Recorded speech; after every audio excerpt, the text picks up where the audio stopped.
Let me summarize my argument to you this evening.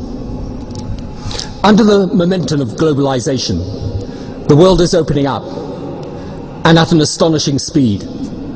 Old boundaries of culture, identity, and even nationhood are falling. The 21st century world is becoming ever more interdependent. In this world, religious faith, crucial to so many people's culture and identity, can play a positive or a negative role. Either positively, it will encourage peaceful coexistence by people of faith coming together in respect, understanding and tolerance, retaining their distinctive identity, but living happily with those who do not share that identity, or it will work against such coexistence by defining people by difference, those of one faith in opposition to those of a different faith. In this context, interfaith action and encounter are vital. They symbolize peaceful coexistence. And that is my primary argument, and it's directed to people who have religious faith and people who have none. However, I then go further and argue that religious faith is a good thing in itself, that so far from being a reactionary force, it has a major part to play in shaping the values which guide the modern world, and can and should be a force for progress.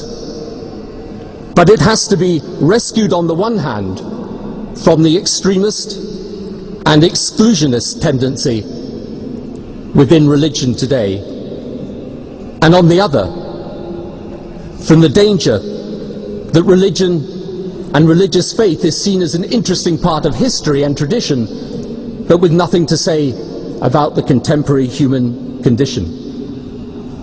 For me, I see faith and reason, faith and progress as in alliance, not contention. You know, one of the oddest questions I get asked in interviews, and I get asked a lot of questions, is faith important to your politics? It's like asking someone whether their health is important to them or their family. If you are someone of faith, it is the focal point of belief in your life. There is no conceivable way that it wouldn't affect your politics. But there is a reason why my former press secretary, Alistair Campbell, once famously said, "We don't do God." In our culture, here in Britain and many other parts of Europe, to admit to having faith leads to a whole series of suppositions, none of which is very helpful to the practicing politician. First, you may be considered weird. Normal people aren't supposed to do God. Second, there is the assumption that before you take a decision, you engage in some slightly cultish interaction with your religion. So God, tell me, what do you think of city academies or health service reform or nuclear power? I.e., people assume that your religion makes you act as a leader at the promptings of an inscrutable deity, free from reason rather than in accordance with it. Third, that you want to impose your religious faith on others. Fourth, you are pretending to be better than the next person.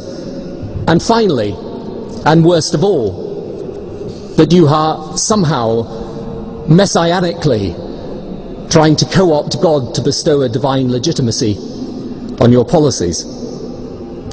So when Alistair said it, he didn't mean politicians shouldn't have faith, just that it was always a packet of trouble to talk about it.